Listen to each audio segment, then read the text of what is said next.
기도하고 시작하겠습니다. 하나님의 은혜를 감사합니다. 오늘도 하나님의 은혜 가운데 저희들이 고린도 전서 말씀을 나누게 해주시는 걸 감사하고, 특별히 오늘 우리가 예수 그리스도 안에서 죽어도 다시 사는 것과 우리 몸이 다시 사는 것에 대하여 말씀을 나눌 때 성령께서 우리 가운데 계셔서 깨닫는 정신을 주시고 우리가 다시 산다는 확신을 갖는 믿음들이 다 있게 하여 주시기를 간절히 바라며 예수님 이름으로 기도드렸습니다. 아멘.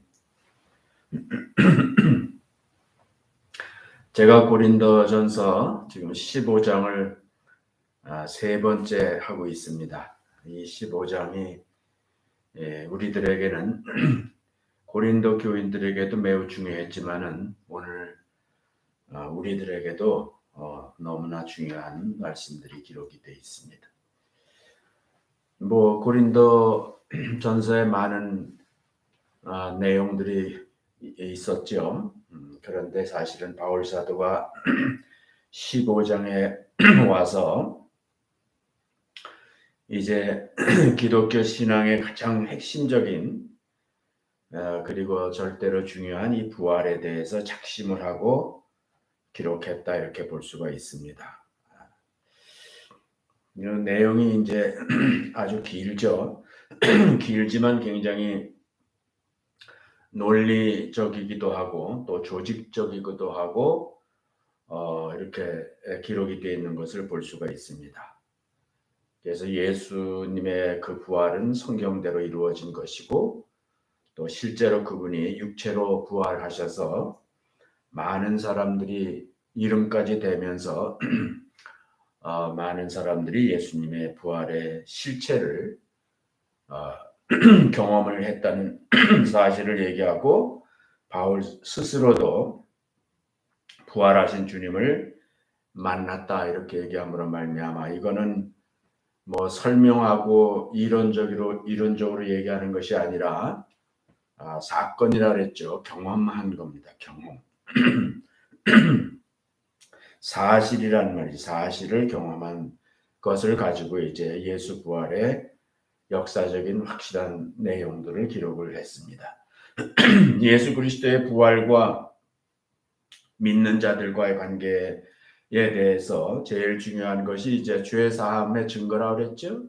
죄 사함의 증거. 예수님이 만약에 부활하시지 않으셨으면은 그분은 다른 사람의 죄를 위해서 죽으신 것이 아니라 자기 자신도 죄인이었다는 사실이 되기 때문에 계속 다른 사람의 죄가 사해질 수가 없는 것이죠. 그래서 예수 그리스도가 다시 살지 않았으면 우리도 여전히 죄 가운데 있다 그랬습니다. 그래서 예수님이 부활하심으로 말미암아 그분의 죽음은 대속의 죽음이었다는 것이 이제 성립이 되고, 우리가 그 사실을 믿게 될 때에 우리가 죄가 사함 받았기 때문에 하나님 안에서 의로운 자가 된 것이죠. 그래서 의의 싹은 생명이라 그랬죠.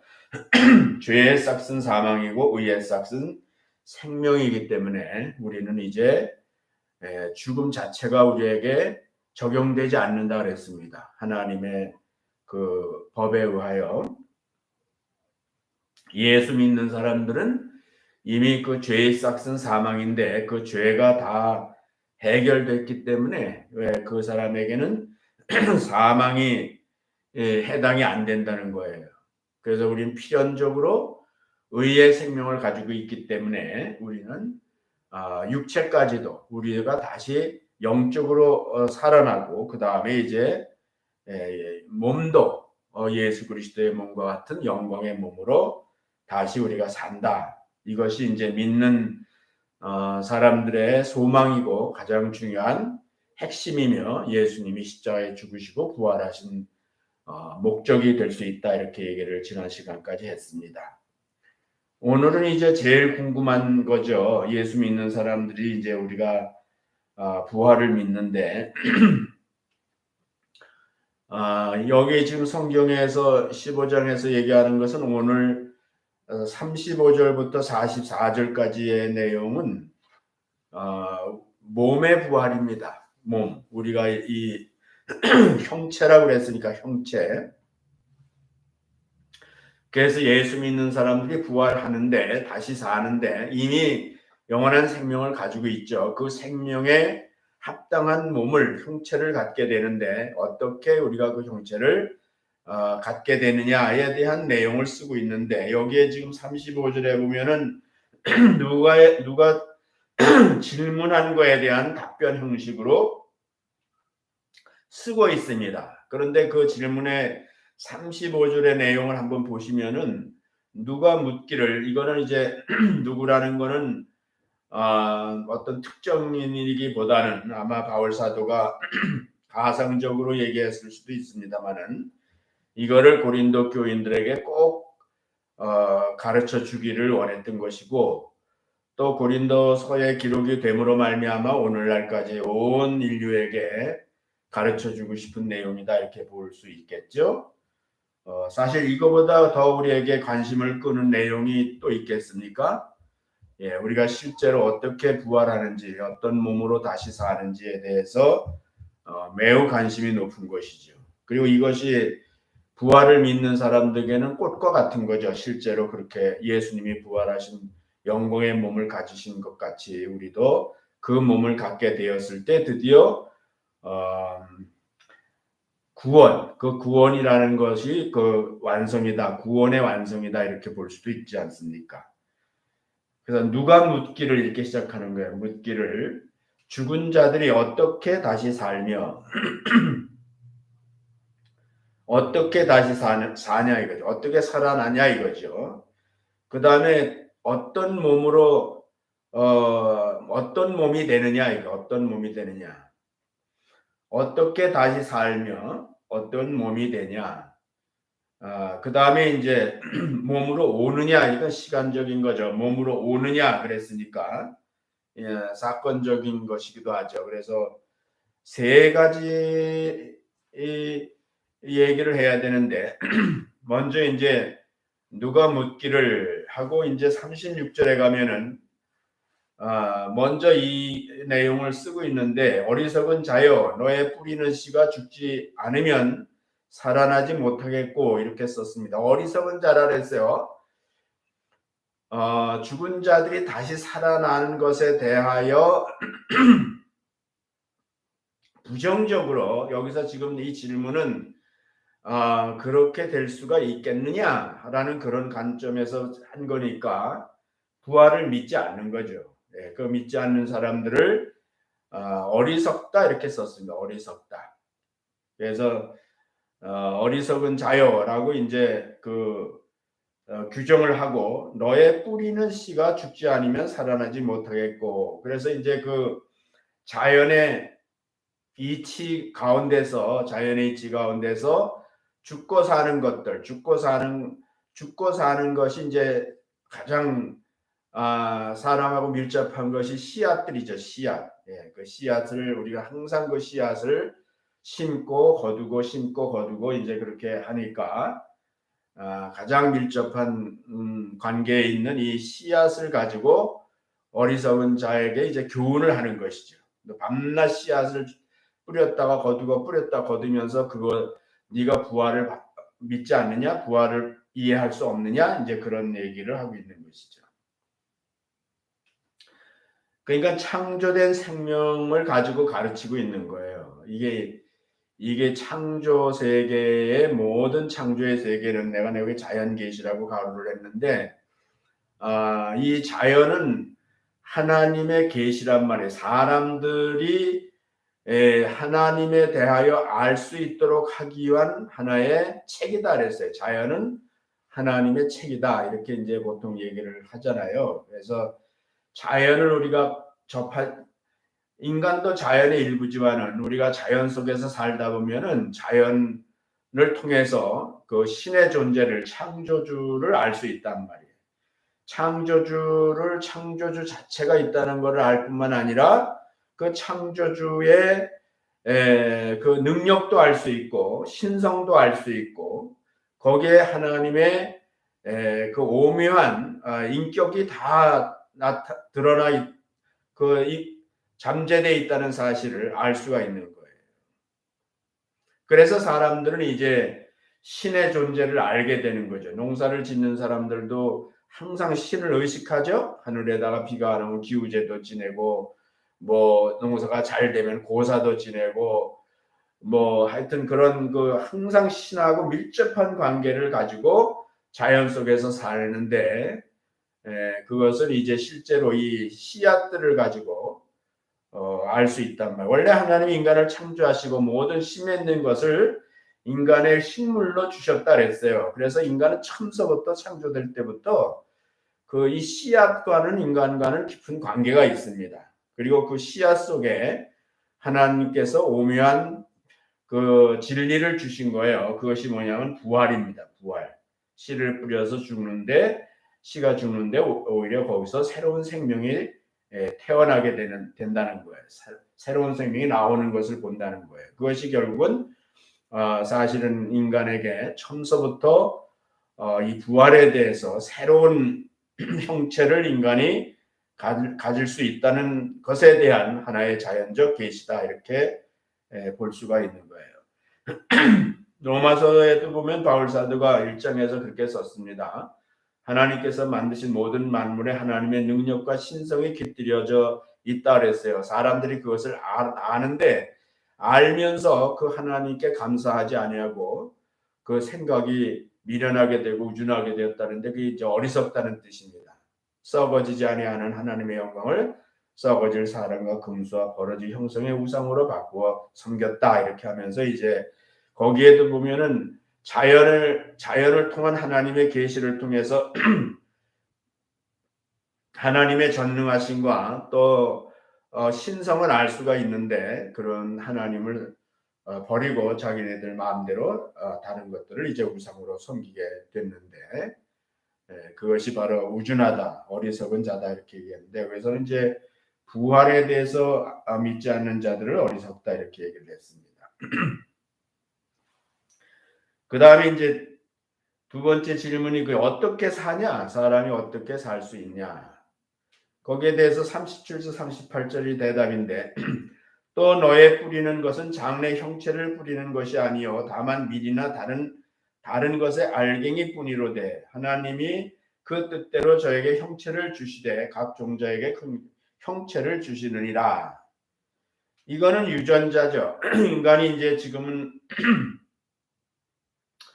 여러 가지 이제 과학이 발달하고 또 많은 그 연구가 이제 돼서 그 인간에게 집중하긴 하지만은 이 지금 모든 이 종자들의 그 유전적인 것들을 다 이제 인간이 어느 정도 알죠 지금 보면은. 그래서 유전자를 조작해서 그 종은 바꿀 수 없어도 종 안에서 여러 형태의 그 새로운 열매들이나 식물들을 만들어 내죠 인간이요. 거기에는 그 유전적인 법칙이 있다고요. 그 법칙을 알기 때문에 그 법칙을 이제 잘 연구를 해서 그것을 응용을 하면은 거기에 따라서 이제 형체가 달라진다 하는 것을 인간이 알고 지금 그런 것들을 이제 사용하고 있잖아요. 그래서 여기서 얘기하는 거는 뿌리는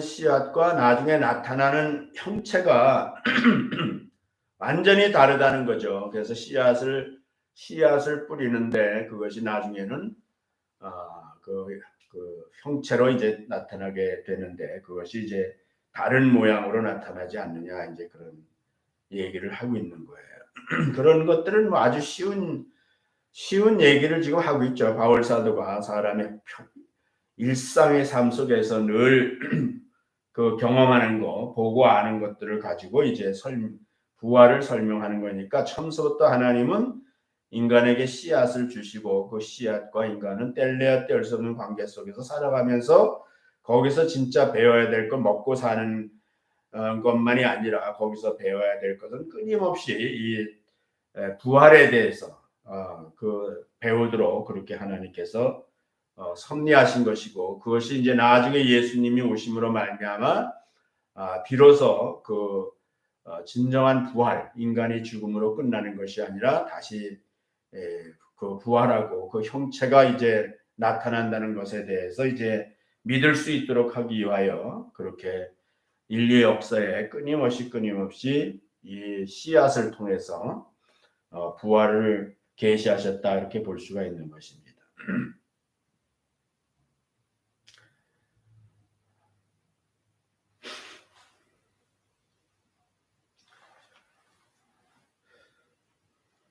좀 더 가다가 더 얘기를 하겠습니다.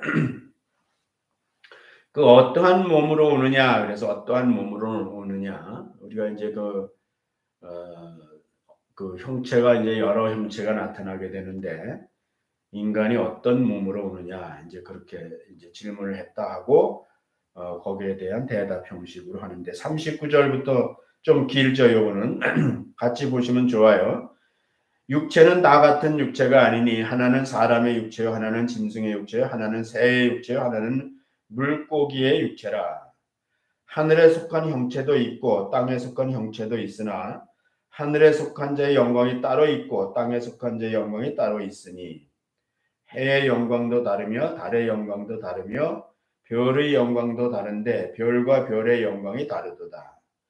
죽은 자의 부활도 이와 같이 썩을 것으로 심고 썩지 않을 것으로 다시 살며 욕된 것으로 심고 영광스러운 것으로 다시 살며 약한 것으로 심고 강한 것으로 다시 살며 육의 몸으로 심고 신령한 몸으로 다시 사나니 육의 몸이 있은즉 또 신령한 몸이 있느니라. 이거를 제가 한 절씩 뜯어서 보겠습니다. 39절 다 같은 육체가 아니다 그랬습니다.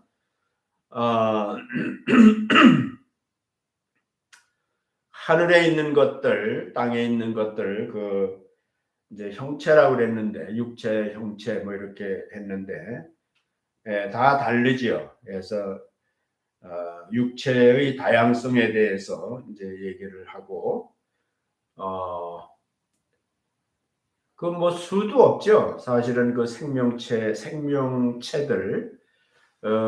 것이 뭐 다 아직도 인간이 발견하지 못한 생명체가 가끔 있어서 발견되면 큰 뉴스가 되고 그렇게 하는데 다 같은 육체가 아니다는 거죠. 획일적이지 않다는 거죠. 하나님이 처음서부터 천지를 창조하시고 만물을 만드실 때는 종류대로 아주 여러 다양한 것들을 하늘의 것이나 해와 달, 별 뭐 그런 것들을 하늘의 형체를 두시고 땅에는 이제 육체로 형체를 주시는데 거기에는 이제 공중의 새, 그러니까 우리가 그 시편을 외웠죠. 시편에 보면은 8편인가 보면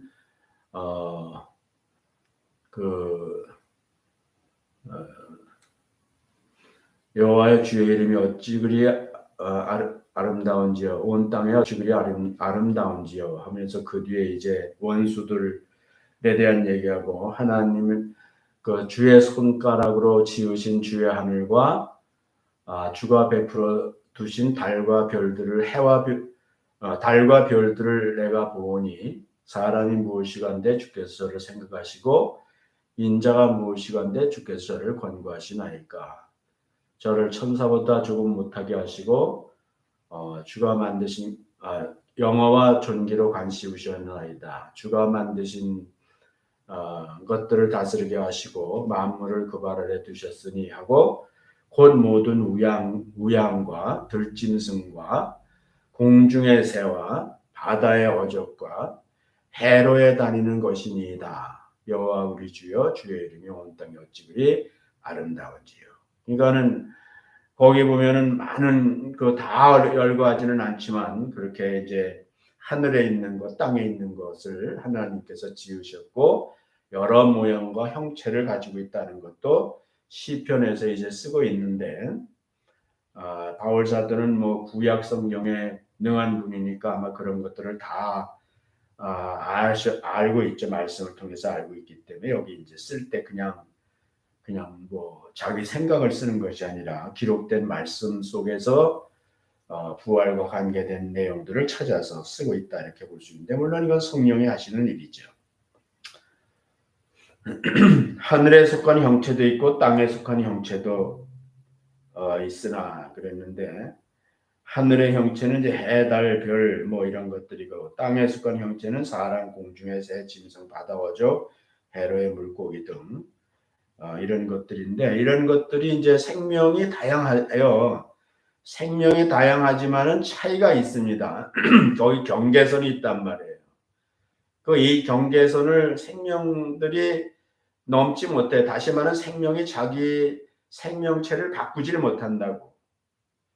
다 그냥 그 종의 기원에 따라서 그 종에 따라서 계속 그 기원들이 내려가는 것이지 그거를 뭐 새가 물고기가 되고 물고기가 새가 되고 이렇게 자기들이 스스로 그 형체를 못 바꿔요.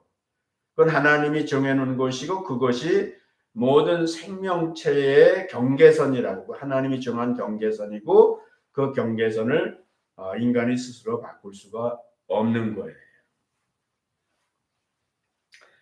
이런 말씀들이 왜 우리한테 필요하냐면은 하나님이 주시는 건데 하나님이 그 생명에게 생명체를 주시는 건데 그거는 아무도 못 바꾼다는 거예요.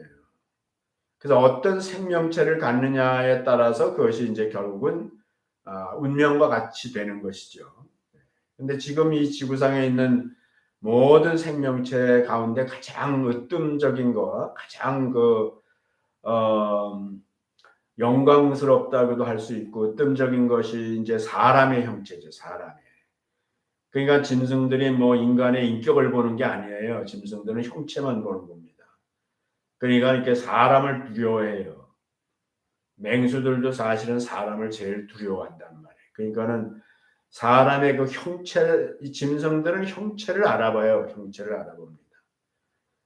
그 참 신기한 거예요. 그래서 그 짐승들 사이에도 강자, 약자 있잖아요. 맹수가 있고 이제 그 약한 동물들이 있는데 그런 것들도 다 형체로 본다. 형체를 통해서 본능적으로 그것이 나의 먹잇감이 되고 내가 두려워해야 될 것이고 하는 것들을 이제 알게 되고 그것이 이제 경계선이에요. 그 경계선을 넘지 않고 그 경계선 안에서 서로 존재하게 되는 거라는 거예요.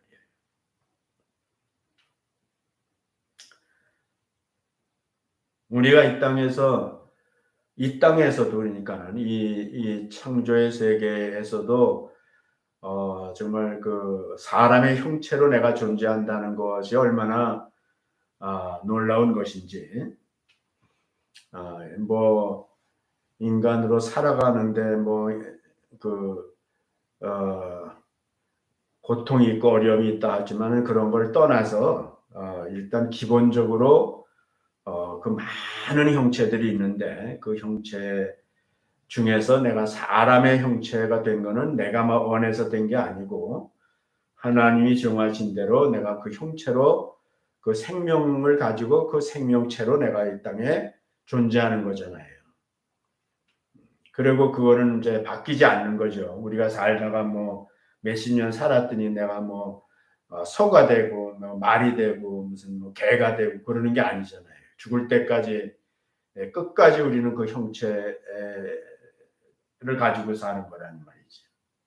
그러니까 그것만 생각해도 이 세상의 것으로만 봤을 때도 사실은 많은 형체가 있고 또 형체마다 다 영광이 다르다고 그랬는데 우리가 사람으로서의 형체를 가지고 사람의 형체에 주어진 그 영광이라는 것이 얼마나 놀라운 것인지에 대해서 생각을 해볼 필요가 있죠. 그러니까 이 세상에 죽을 육체지만은 그래도 이 세상에서는 가장 영광스러운 가장 고등 상위의 형체를 우리 인간이 가지고 있는데 그거는 전적으로 하나님의 주권에 의해서 창조주에 의해서 주어진 것이지 내 스스로 된 것은 아니다 이거예요. 그러니까 여러분들이 뭐 살아가면서 뭐 여러 가지 어려움도 있죠. 보면은 뭐 그 사람들마다 다 불만족 속에서 이렇게 이제 비참하게 살고 그런 사람들이 있는데요. 예수 믿는 사람들은 이런 걸 깨닫고 배우면요. 내가 그냥 사람으로 존재한다는 것만도 너무나 참 하나님께 감사해야 돼요. 그 감사하고 그것만 가지고도 감사할 수 있고요. 그렇게 감사하게 살 때에 에, 하나님이 그 주신 영광을 우리가 누릴 수 있도록 그렇게 해 주신다는 말이에요. 그런 것들을 천하게 여기고 못마땅하게 여기고 그렇게 하면은 그거는 하나님에 대한 창조주 하나님에 대한 모독이라고도 볼 수 있잖아요. 같은 얘기 같지만 사실 1절에 이제 다 같은 육체가 아니다. 그 다음에 하늘에 속한 형체도 있고 땅에 속한 형체도 있다. 그 다음에 거기에 따라오는 영광도 다르다. 이런 얘기예요. 각 형체대로 영광이 다르다. 이건 지금 같이 얘기를 했으니까 모든 피조물에는 하나님의 능력도 있고 신성도 있지만은 거기에 그 나름대로 다 영광을 주신 거예요.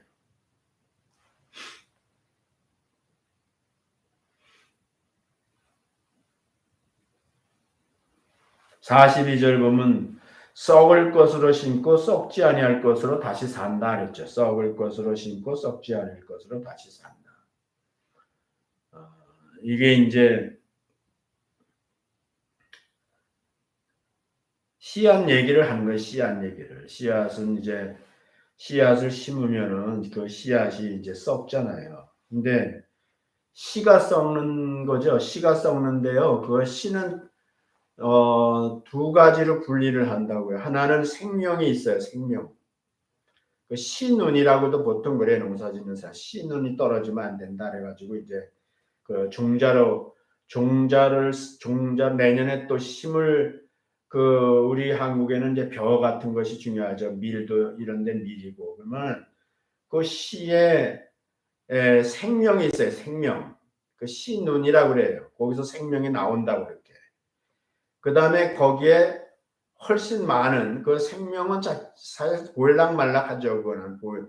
그 생명 자체는 안 보여요. 근데 생명이 나오는 그 씨눈이 있다고요. 씨눈. 그리고 이제 생명체가 있어. 생명체가 이렇게 있단 말이에요. 그 생명체가 썩는 거예요. 생명체가 이제 썩는다. 우리는 썩는다고 그러지만 사실은 분해되는 거예요. 그 생명체가 분해되면서 거기에 가지고 있는 영양소를 계속 이 생명이 씨에 붙어 있는 생명이 이제 그 분해가 되기 시작하면 이 생명체가 분해가 되기 시작하면은 비로소 이 생명이 이제 생명이 활동하기 시작하는 거예요. 생명이 활동을 하면서 생명체에 있는 영양소가 분해되면서 이 생명에 맞는 영양소를 공급하게 된다고. 그래서 씨가 거기서 생명이 나오는 거죠. 생명이 이렇게 나오는 거예요. 그러니까 이건 죽는다는 말을 이제 예수님도 쓰시긴 했지만은 이거는 사실은 그 생명을 위해서 있는 것이고 그 생명이 다시 생명으로서 드러나게 하기 위해서는 이 생명체가 이제 영양을 공급해 주는 거죠. 그 영양을 공급하는 방법이 분해되는 거예요. 이제 제2 연력학 법칙 같은 거죠. 그 자연 속에 이 생명체 속에 나타나는 그 연력학의 법칙이 있는데 그것이 이제 다 질서가 깨지면서 막 분해가 되는 거죠. 이게 분해돼서 그 분해되는 과정 속에서 거기에 필요한 영양소가 생명이 활동할 수 있도록 생명의 자란을 솟아날 수 있도록 이제 그렇게 해주는 거라는 말이에요. 그래서 이게 이제 중요한 거죠. 그러니까 생명이 있고 생명체가 있다는 것을 여러분이 아셔야 돼요. 근데 여기서 이제 그 지금 인간의 부활에 대해서 얘기하는 거니까 사실 여러분들이 농사 짓는 분들이 아니니까 이제 잘 모를 수도 있어요. 근데 뭐 나는 이제 봄 되면 여기 뭐 상추도 뿌리고 뭐 여러 가지 좀 심어서 이렇게 먹고 사는데 그 씨를 이렇게 한 봉지 사잖아요. 그럼 거기 읽어보면요. 봐라. 생명이 있는 씨가 있고 생명이 없는 씨가 있어요. 알맹이가 있단 말이에요. 알갱이가. 그러니까 거기 보면 뭐 70%, 75% 이렇게 써 있어요. 그 무슨 얘기는 여기 들어있는 이 알갱이 중에 실제로 발화할 수 있는 생명이 있는 씨가 있고 생명이 없는 씨가 있는데 그거를 알 수가 없어요. 잘 모르죠. 물론 자세히 현미용어로 보면은 이제 어느 정도 알 수는 있어요. 근데 이제 그렇게 하는 게 아니니까. 그래서 보통 이제 뭐 한 봉지에 약 70%가 발화할 수 있고 뭐 80%가 발화할 수 있다 이렇게 하거든요. 그러니까 씨라고 해서 다 생명이 있는 게 아니에요.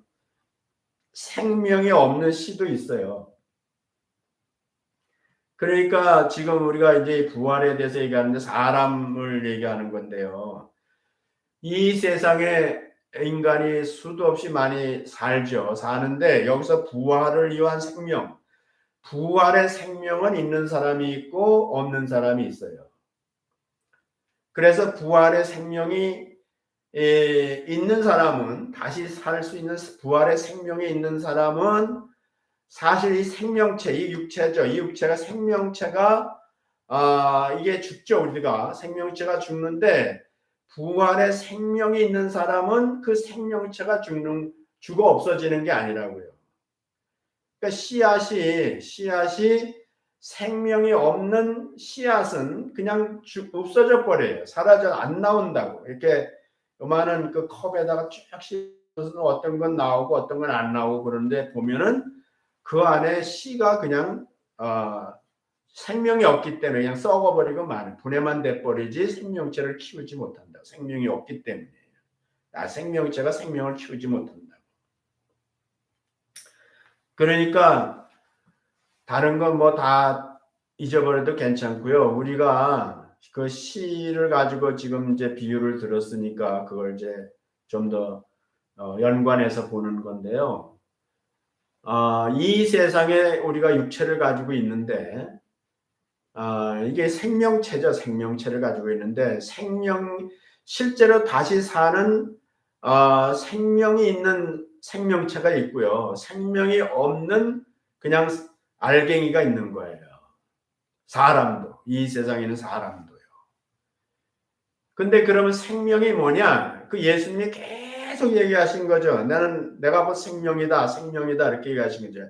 예수님 스스로가 생명이시고요. 오늘날 우리 안에 생명이 들어오는 것은 성령님이거든. 성령님. 영원한 성령이 내 안에 들어오시는 게 원래 하나님이 처음에 인간을 창조할 때 흙으로 만드셨어요. 흙으로 만드시고 거기다 하나님의 그 입김을 불어넣었다는 게 스피릿을 인스파이어한 것 집어넣었단 말이에요. 그랬더니 살아있는 영이 됐다. 생명이 됐다 그랬단 말이에요. 그러니까 인간이 죽었다는 것은 뭐냐면 그 생명이 빠져나온 거예요. 생명을 거두신 거예요. 하나님께서. 육체는 그냥 살아있었어요. 아담 같은 사람은 뭐 선악과 따먹고도 930세까지 살았으니까. 그러니까 그 사람은 그 안에 생명이 없어졌다고. 생명이 없어졌으니까 그 생명체 자체가 그냥 썩어버리고 마는 거예요. 그래서 우리가 오늘날 다시 하나님의 영이 생명이 우리 안에 들어오신다. 우리 안에 그 생명이 들어오시는 거예요. 내가 예수님을 구주로 영접을 한다는 것은 바로 생명이 내 안에 들어오는 거예요.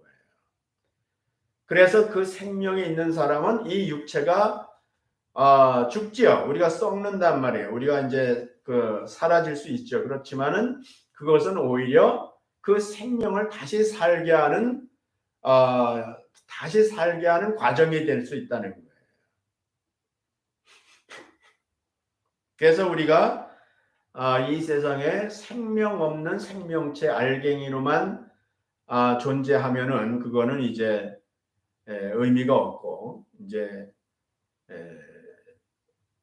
그 성령이 그 하나님의 생명이 우리 안에 주어지게 되면은 우리가 비록 썩어도 이거는 뭐 우리가 죽음이 이렇게 진행이 되는 것이 생명이 있는 사람은 그건 죽음이 진행되는 것은 오히려 영원한 그 더 영광스럽고 더 아름답고 더 예수 그리스도의 부활하신 그 영광의 형체로 나타나기 위한 그것을 다시 그 형체가 그 생명에 합당한 그 형체가 나타나기 위한 과정이에요. 그러니까 우리 예수 믿는 사람들은 오히려 지금부터 부활의 과정을 간다 이렇게 볼 수 있는 것이죠. 죽음이 끝나는 것이 아니라 부활의 과정을 우리가 간다 이렇게 과정을 향해서 우리가 가는 것이다 이렇게 볼 수 있고 그 뭐 아까 씨앗 얘기에서 씨앗이 열심히 분해돼서 그 생명이 튼튼하게 잘 자랄 수 있도록 그 아주 남김없이 모든 그 영양소가 다 분해돼서 그 생명이 이제 자라날 수 있도록 하는 것 같이 우리가 육체 가운데 살 때, 이 육체 가운데 사는 동안에 내 안에 있는 생명이 정말 더 풍성하게 성경에는 풍성이라는 말을 쓰고 있죠. 실제로 우리 생명이 더 튼튼하고 풍성하게 그 싹을 트고 그 형체를 가질 수 있도록 우리 육체의 몸도 헛되게 사는 것이 아니라 그것을 위해서 우리가 의미 있는 삶을 사는 거죠. 그것이 사실은 믿음 생활이죠. 그래서 우리가 이 육체 가운데서 그러한 그 과정을 이해하면서 내가 이 몸으로 하나님께 영광을 돌리며 하나님의 말씀을 따라서 정말 우리 자신들이 이 몸이 하나님의 의의 도구로 내 생명의 영양소로 자꾸 이제 잘 사용돼야죠. 그런 역할을 해야죠. 그렇게 하면은 우리가 이제 부활 시에는 별과 별들의 영광도 다르다 그랬는데 우리가 같은 부활체라 하더라도 우리가 이 땅에서 행한 것 우리가 이제 이 땅에서 그런 것을 생각하면서 바울 사도 같이 날마다 자기는 죽고 그리스도께서 내 안에 사는 것으로서의 그런 의미 있는 삶을 사는 거죠. 결국은 뭐 사랑의 씨앗을 위해 사랑을 하는 거죠. 우리가 사랑을 하면은 우리 몸으로 사랑을 하는 것만큼 우리의 그런 생명은 더 영광스러운 몸으로 다시 산다. 그렇게 뭐 말할 수도 있을 것 같아요.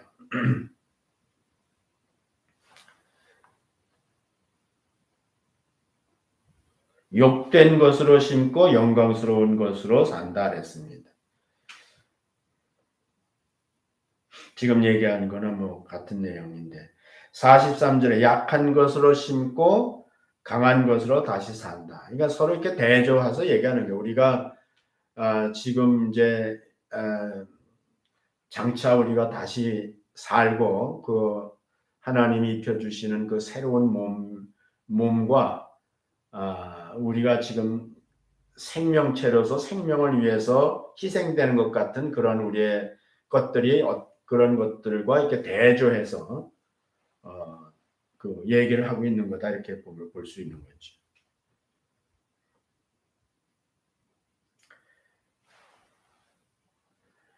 (44절) 육의 몸으로 심고 신령한 몸으로 다시 산다. 그래서 여기서 이제 앞으로 남은 구절에서 신령한 것이 뭔가에 대해서 얘기를 하는데요. 결국 이제 신령한 몸을 육의 몸, 확실히 이 몸이 아니죠. 이 육체 몸,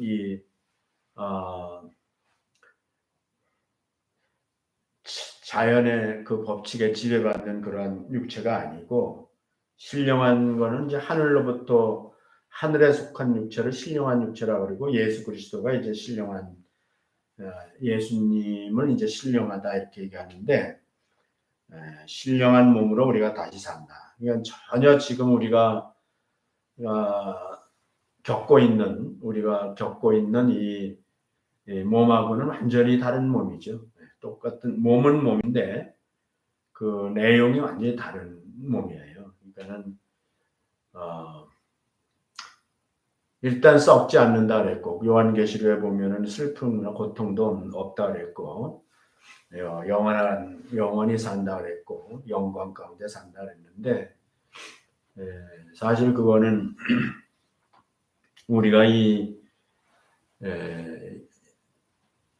인간이 이제 육체 물질로 되어 있는데 이 물질의 세계를 보면은 그 인류 역사에 이제 여러 변화가 있었죠. 성경에 나타난 내용만 보더라도 그러긴 한데, 근데 이제 지금 우리 20세기를 넘어서 살고 있잖아요. 근데 20세기에 그 인류 역사에 그 많은 혁명 같은 일들이 일어났어요. 근데 이제 그 물질에 대해서 보면은 이 석유화학이라는 것이 이제 20세기부터 1차 세계 대전 때부터 이제 석유가 각광을 받기 시작을 했고 전쟁이 끝난 다음에는 이제 석유화학이라고 그러죠. 보통 석유화학이라 해서 석유를 분해해 가지고 분해된 그 석유에 포함되어 있는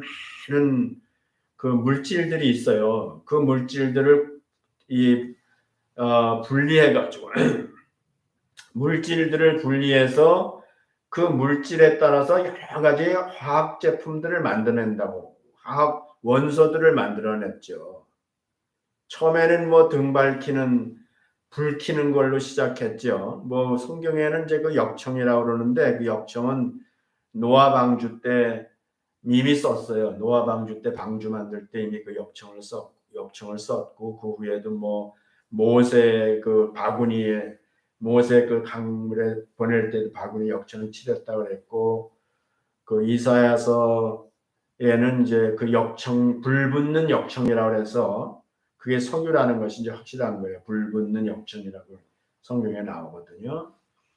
그냥 그런 정도로 자연 속에 있던 이 석유죠. 석유인데 이게 이제 화학화되면서 그것들이 이제 그 석유 안에 있는 많은 그런 그 물질들을 이제 찾아내고 그거를 그 소재로 해가지고 이제 많은 걸 만들어내는 거예요.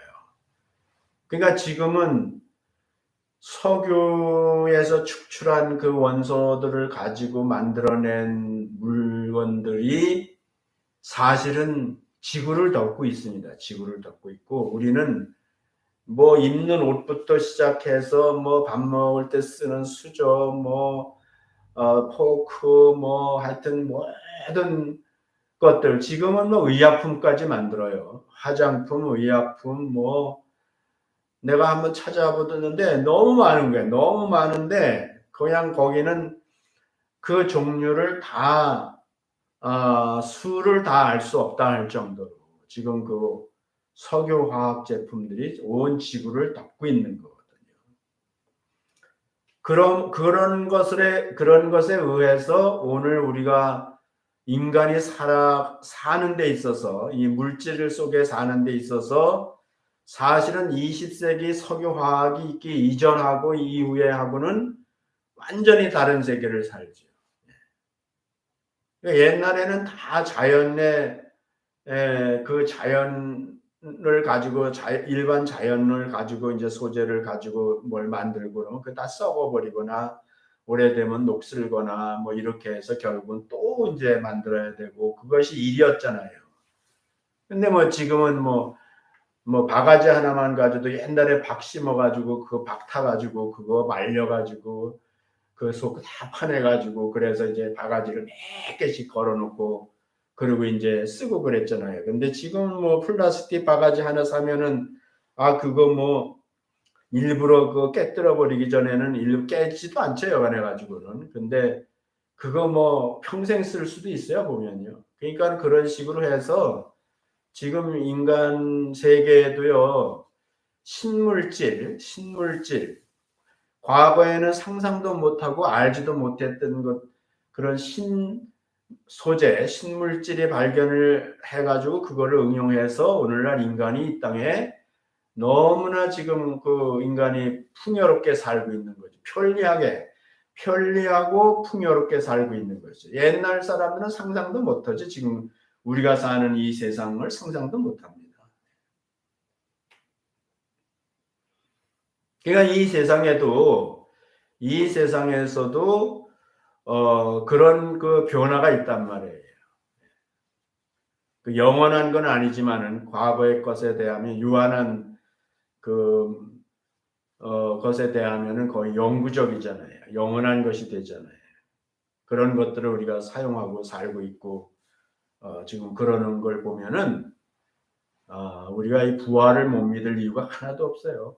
우리가 이 부활체 영원히 썩지 않고 죽지 않고 영원히 영광스러운 그 육체로 우리가 변화한다는 것을 왜 그걸 못 믿겠어요? 지금 같은 세상에서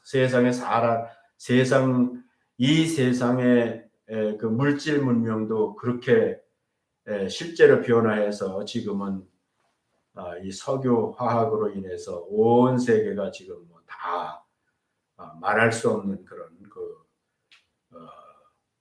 윤택감을 가지고 살고 있고 편리함을 가지고 살고 있잖아요. 사람 몸도 이제는 플라스틱이 많아요. 어떤 거 고장 나면 플라스틱으로 그 사람 뼈도 만들어 집어넣고 뭐 이렇게 해서 그러면 그런 것들은 생전 썩지도 않고 뭐 고장도 안 나잖아요.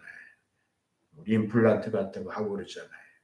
그러니까는 충분히 믿을 수 있어요. 하나님께서 우리로 하여금 믿게 하시기 위해서 성경만 주신 것이 아니라 이 세상도 하나님이 창조하시고 섭리해 가시는데 성경대로 이 모든 만물에 하나님의 능력과 신성이 깃들여져 있어서 사람들로 하여금 하나님을 알게 하고 오늘날에는 성경에 기록된 예수 그리스도의 그 생명의 진리를 알게 하고 믿게 하는 데 있어서 충분한 그런 그 내용들을 믿을 만한 내용들을 그런 논리와 이해가 될 수 있는 것들을 주셨는데 오늘 여기 바울 사도는 이제 씨앗을 가지고 얘기를 했는데 이 씨앗 얘기도 그 당시는 뭐 심고 걷고 심고 걷고 하지만 지금은 뭐 이 씨앗에 대해서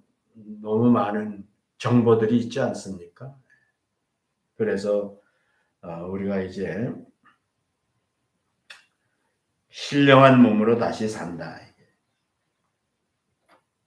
질적인 변화가 일어나고 신물질 중력과 무중력의 차이인데 우리는 이제 중력을 지배할 수 있는 중력의 상위에 있는 존재로 우리가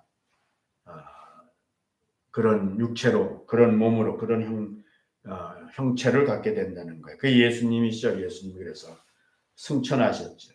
문 잠그고 있는데도 나타나시고 시간에 구애 안 받으시고 한 곳에 같은 시간에 여러 곳에 나타날 수 있고 이런 것들이 이제 차원이죠. 차원이 달라지는 거죠.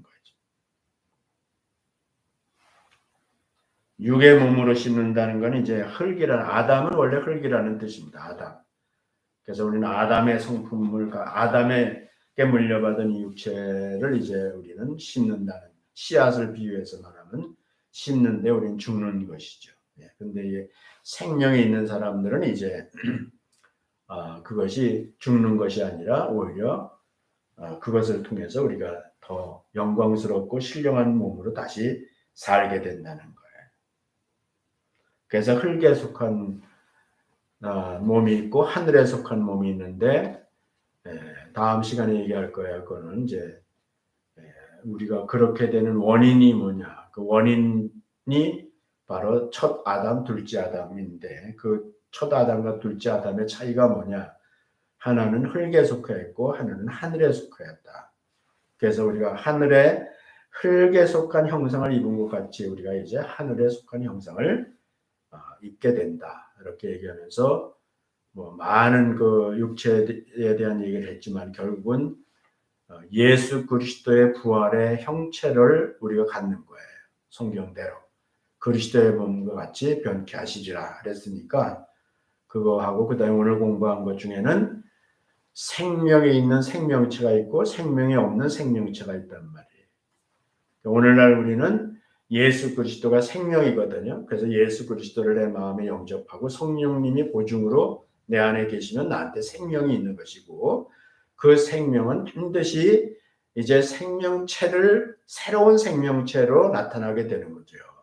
그래서 우리는 생명이 있어야 그 생명에 합당한 생명체를 갖게 된다. 그거는 다시 또 썩고 나고 그러는 거 아니에요. 그거는 두 개가 다 완전히 조합을 이루어서 그건 영원한 그 생명 자체가 되는 거예요. 생명 자체가. 영광스러운 몸이 돼서 다시 썩을 필요가 없는 거예요. 오늘은 여기까지만 하고요. 다음 시간에 이제 고린도전서 15장 끝내려고 그러는데, 아까 방금 말씀드린 대로 이제 이 모든 내용에 대한 근원이 뭐냐? 그 근원을 우리가 이해하면 이제 되겠죠. 기도하겠습니다. 하나님의 은혜를 감사합니다. 하나님 아버지, 우리는 첫사람 아담에 속하여 생명 없이 죽음 가운데 태어났다가 죽을 수밖에 없는 존재였지만은 우리를 긍휼히 여기시고 사랑하셔서 우리에게 생명을 주시고 우리가 이제 그 생명을 품고 있는 생명체로 살아가게 해주시니 감사합니다. 비록 육체는 이제 씨앗과 같이 썩어질 것이지만은 그러나 헛되게 썩어지는 것이 아니라 그 생명을 더 풍성케 하기 위한 그런 그 선한 뜻으로 선한 목적으로 사용될 수 있는 줄로 믿습니다. 그리고 때가 되면 드디어 그 생명에 걸맞는 다시는 썩을 필요가 없는 영광스러운 몸으로 생명과 함께 하나님 안에서 예수 그리스도 같이 하나님의 영광 가운데 살게 해 주실 줄로 믿습니다. 하나님 아버지, 사랑하는 우리 나중을 드리교에 속해 있는 형제 자매들이 참으로 이 비밀을 깨닫게 도와주시고 이것이 저들에게 말할 수 없는 기쁨과 소망이 되어서 이 육체를 이기고 육체의 연약함과 고달픔과 어려움을 능히 이길 뿐만 아니라 오히려 이 육체를 통해서 하나님께 영광을 돌리는 그런 차원으로 사는 성도들 되게 해주시기를 바라며 예수님 이름으로 기도드렸습니다.